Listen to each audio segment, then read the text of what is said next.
Hi, ECE friends. It's Miss Cindy. How are you today? Oh, I'm so excited to see you. I have another Jan Brett book to read to you today called The Three Snow Bears. I wonder if when I read it, if it's going to remind you of another story that maybe you know. You'll have to think about that as I read it. But first, let's get our bodies ready. Let's get our spectacles out. Here we go. These are Grandma's spectacles, and this is Grandma's hat. And this is how she folds her hands and puts them in her lap. These are Grandpa's spectacles, and this is Grandpa's hat. And this is how he folds his arms, just like that. Oh, good job, my friends. I can see that all of us are ready. Well, I'm going to move myself over here in the corner so I can read to you the story, The Three Bears by Jan Brett. Now, I want to remind you, too, when we read the book, Jan Brett has her same amazing illustrations that she had in the book, The Hat. And I'm going to turn a page here and show you that, remember, she always gives clues in her book on those side panels on what's going to happen. So you're going to have to look carefully to see what might be happening. Okay, I'm going to go back to the beginning. Jan Brett, The Three Snow Bears. Come back, Aluki shouted as her huskies floated out to sea.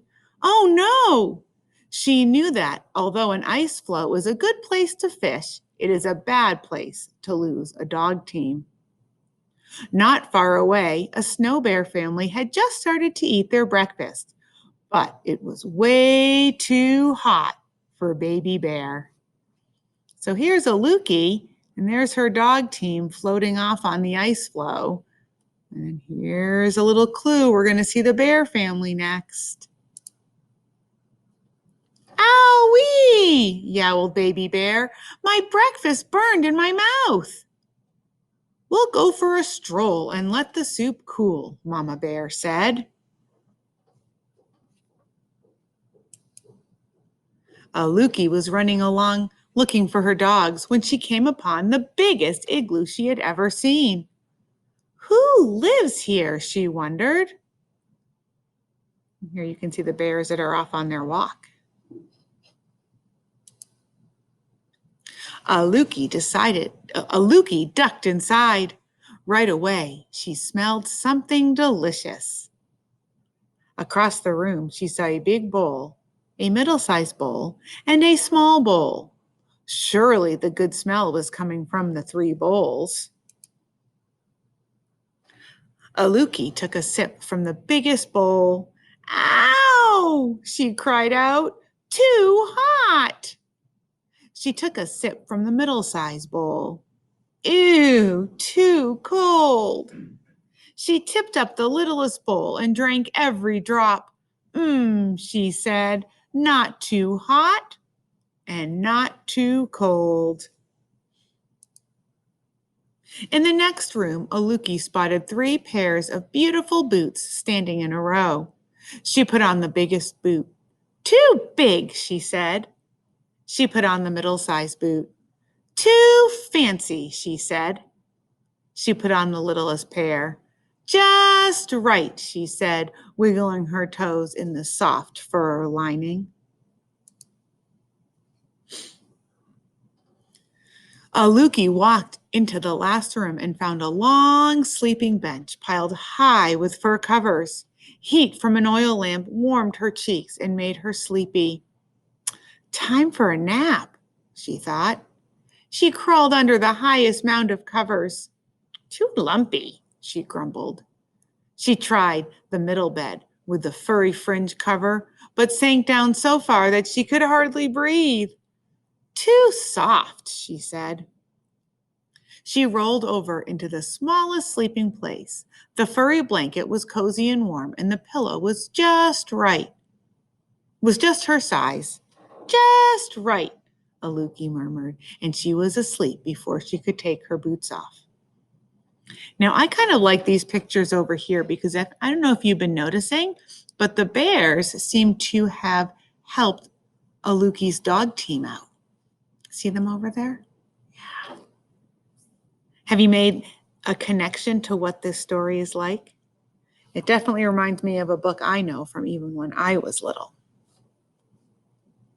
I'll let you think a little bit more. If Aluki hadn't fallen asleep, she might have heard the dogs barking happily. Papa Bear, Mama Bear, and Baby Bear had spotted them adrift in the strong current and gone out to save them. The Snow Bear family was pushing Aluki's dog team back toward their igloo and safety. Papa Bear crawled into the igloo and saw his big bowl sitting in a pool of spilled soup. "Someone has been tasting my soup," he roared. Mama Bear rushed in and saw that her soup had been sloshed around too. "Someone has been sipping my soup," she growled. "Someone has found my soup," sputtered Baby Bear in her high squeaky voice, "and they ate it all up." Papa Bear ran into the next room and saw his boots in the middle of the floor. "Someone has been trying on my boots," he boomed in his big bear voice. Mama Bear put on her fancy boots. "Someone has had these boots on," she huffed, "and the fur is all bunched up." Baby Bear saw that her boots had disappeared. "Someone has taken my boots and left behind these not so good ones," she wailed. The bears ran into their bedroom. "Someone has been sleeping in my bed," Papa Bear bellowed. "Someone has been sleeping in my bed too," Mama Bear cried. Baby Bear peeked into her little bed and squeaked, "Someone has been sleeping in my bed, and here she is." Look at how soundly Aluki is sleeping. Aluki opened her eyes and saw 3 bears, bear noses only inches away. She hopped out of bed and dove between Papa Bear's huge furry legs. Quicker than a seal, Aluki ran from room to room until she burst outside. Her husky bounced around barking and smiling. Her huskies bounced around barking and smiling their doggy grins. Aluki and her dogs flew over the frozen ice, dodging ridges and cracks. She looked back to wave a thank you to the new snow bears. She couldn't see them, but she heard a big gruff voice, a middle-sized voice, and a high squeaky voice calling to her.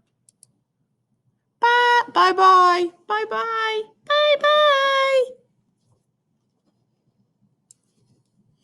Ooh, I hope you like this book, The 3 Snow Bears. Did it remind you of any books that you've read before or stories you've heard? It reminded me of the Goldilocks and the 3 Bears as well. But instead of being in a little house or a little cabin, Jan Brett changed it that they were polar bears that lived in an igloo. And instead of Goldilocks, there was Aluki. So I hope you enjoyed that story as much as I did. I'm going to hold on just a second. Uh-oh.